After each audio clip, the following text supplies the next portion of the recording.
La pollution morale de l'environnement. Nous vivons dans un monde moralement pollué, un endroit qu'on ne peut pas faire confiance à quiconque. Les pensées de l'homme sont polluantes. Les hommes tombent dans une situation honteuse. Les hommes sont moralement malades. On ne peut pas croire leurs pensées, leurs paroles, leurs pensées, leurs actions sont contaminées par la méchanceté. Ils sont l'intelligence obscurcie et à cause de l'endurcissement de leur cœur, ils rejettent tous les sens moraux. Ils ignorent la vie de Dieu. Ils utilisent tous les moyens pour corrompre, pour changer les bonnes pensées, les bonnes intentions des enfants de Dieu. À cause de leur ignorance, ils pratiquent avidement toute impureté. Ils cherchent à corrompre le peuple par des gestes vicieux. Éphésiens 4, versets 17 et 19 disait: voici donc ce que je dis et ce que je déclare dans les Seigneurs. C'est ce que vous ne devez plus marcher dans les païens, comme les païens, qui marchent selon la vanité de leurs pensées. Ils ont l'intelligence obscurcie. Ils sont étrangers à cause de l'ignorance qui est en eux, à cause de l'endurcissement de leur corps. Ayant perdu tout sentiment, ils se sont livrés à la dissolution pour commettre toute espèce d'impureté jointe à la cupidité. Nous vivons dans un temps très difficile, dans lequel nos enfants sont exposés à la pollution morale. Les gens pratiquent toute forme de mal. Le monde devient une boucherie. En Nigeria, Boko Haram, un groupe de terroristes, fait la terreur dans le pays.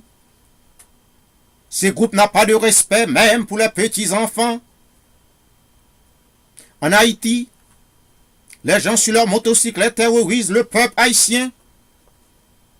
Haïti devient un pays mystérieux. Il n'y a pas de justice pour les pauvres. Les riches font ce qu'ils veulent parce que la justice est eux-mêmes. Ils sont au-dessus de la loi. Au Congo-Kinshasa, l'insécurité continue. À Maladi, les criminels attaquent, assassinent les gens. Les bandits font la terreur dans le pays. Au Bas-Congo, est obligé de demander concours à l'église pour éradiquer le banditisme. En résumé, il y a 10 pays qui sont très dangereux en Afrique: Éthiopie, Burundi, Zimbabwe, Tchad, Nigeria, Libye, République centrafricaine, République démocratique du Congo, les Soudans et la Somalie. À Saint-Domingue, il y a une épidémie de violence. Le pays a connu une épidémie de meurtre de femmes. L'Amérique latine est la région la plus meurtrière dans le monde. Si la tête de la couleuvre est plus mauvaise que sa queue, dans une situation pareille, on ne peut rien espérer de bon dans cet environnement.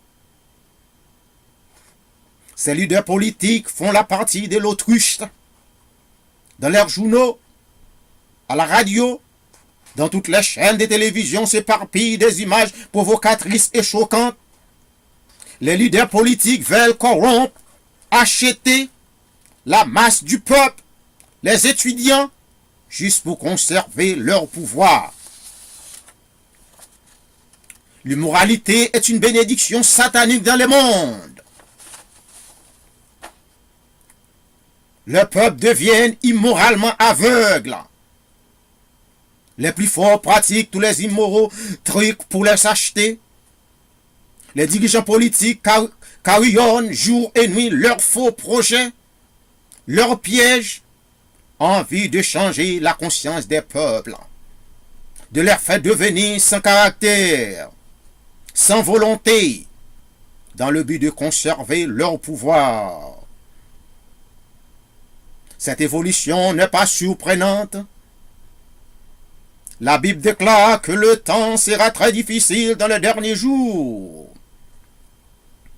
2 Timothée 3, versets 1 et 3 déclare: sache que dans les derniers jours, il y aura des temps difficiles, car les hommes seront égoïstes, amis de l'argent, fanfarons, hautains, blasphémateurs, rebelles à leurs parents, ingrats, irréligieux, insensibles, déloyaux, calomniateurs, intempérants, cruels, ennemis des gens de bien. Mes frères et sœurs, il faut que vous ouvriez vos yeux. Vous pouvez être pauvres, mais vous n'êtes pas bêtes. Il faut que vous ayez assez de courage pour rejeter les fausses apparences, la politique des démagogues que les dirigeants politiques vous présentent. Vous devez vous distancer de ces trompeurs. Mes frères et sœurs, les dirigeants politiques du monde veulent contaminer vos pensées. Vous devez éviter de recevoir aucune chose pour vrai, tant que votre esprit ne la vérifie clairement.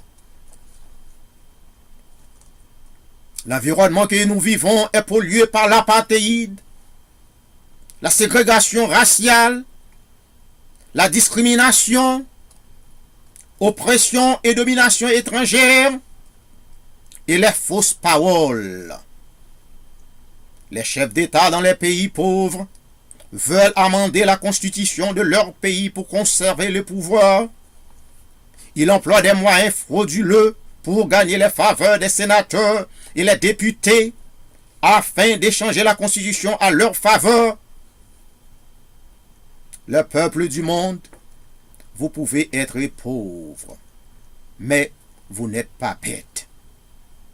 Vous devriez dire merci les seigneurs pour la technologie qu'ils vous procurent. Vous devez vous inscrire sur Facebook, YouTube, pour mieux informer. Et il faut que vous encouragiez les autres de faire cela. Avec Facebook, chacun de vous devient un citoyen du monde. Vous serez bien informé pour épargner les pièges politiques. Aux abords du pouvoir, c'est-à-dire au cours des campagnes électorales, il faut espérer que les candidats, les politiciens vont vous offrir qu'ils aillent vous conduire dans les plus fertiles plaines du monde.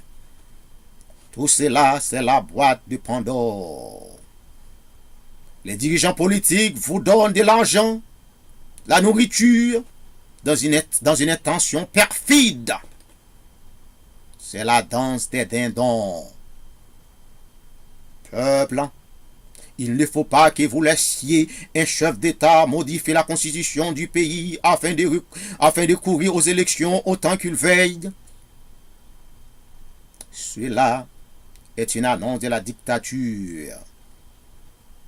Dit le proverbe: chatte échaudée craint l'eau froide.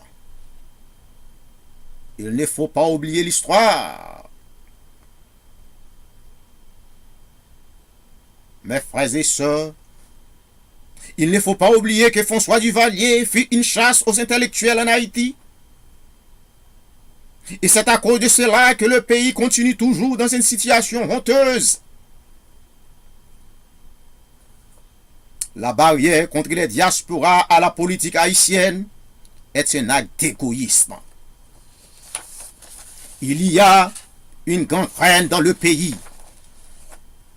Le monde est gangréné. La corruption est en train de ronger le monde. Le peuple du monde savent très bien que la corruption est en train de ruiner les tissus sociaux de notre monde. Et les dirigeants politiques actuels ne peuvent pas solutionner ces problèmes parce que ce sont eux-mêmes qui créent ce climat.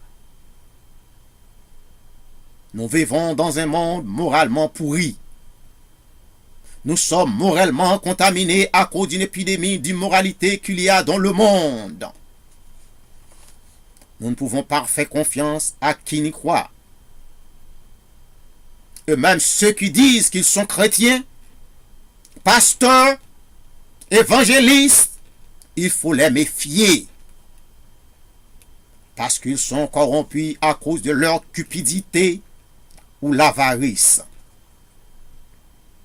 Si Dieu retourne aujourd'hui, il serait difficile pour lui de trouver une somme insignifiante de juste.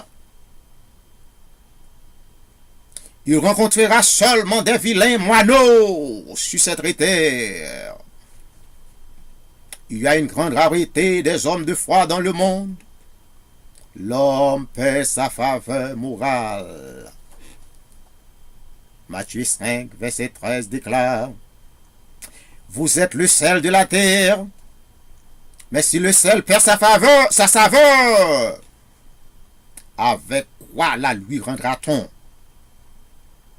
Il ne sait plus qu'à être jeté dehors et foulé aux pieds par les hommes.